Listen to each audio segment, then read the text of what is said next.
Today, prominent among that is the GST Council meet that is underway to deliberate on a number of crucial issues, from taxing gateway fees for small card transactions to deliberating on tax treatment for insurance premiums. The council has its plates full. Timsy Jaipuria, who's been bringing us the updates on the GST Council's likely agenda over the past few days, is here with the details. Timsy, is there anything that you're hearing from the council meeting as of now?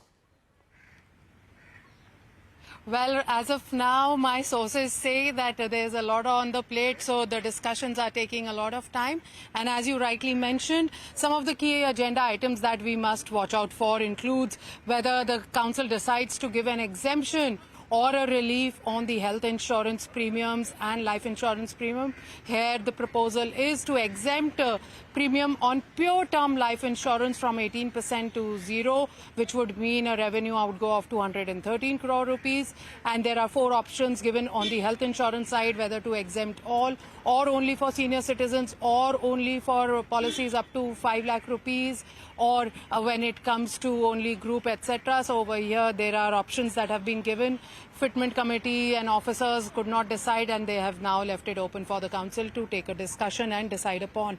Apart from that, other proposals include to levy 18% GST, that is in terms of a clarification, 18% GST on payment aggregators or payment gateways which are used during a digital transaction below 2,000 rupees via payments made via cards, etc.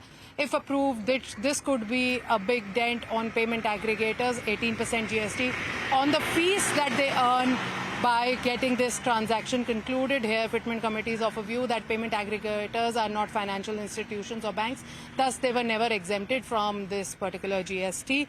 Opposition has come out saying that this could impact people. It is against Digital India mission. No payment aggregator is going to absorb it. Opposition says it will be passed on to consumers, thus it should not be taken ahead. Let's see what council decides on it, but yes, opposition has come out saying so.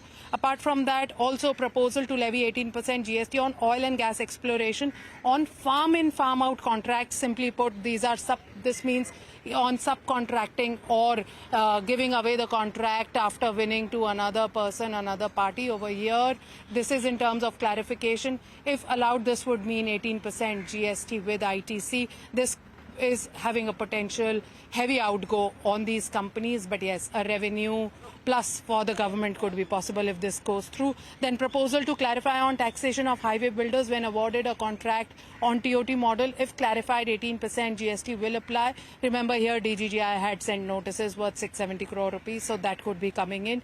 For FMCG sector on namkeen and extrusion based namkeens, here if clarified, big relief could come in for players like ITC, PepsiCo, etc., where DGGI notices have gone on treatment of namkeen and fryams. Here Fitment Committee has proposed that for the past, that is in the retrospective, 18% should be applicable on extrusion based, and other namkeens should be 12%, and on prospectively it should be only 12%. Another on the agenda is much awaited review of online gaming casinos.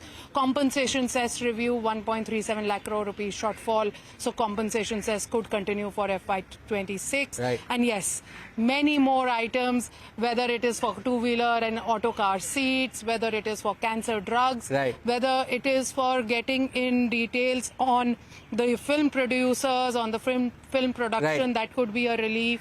Then power company, discoms and consumers on electricity connection could get a relief. Timsy, metal sector.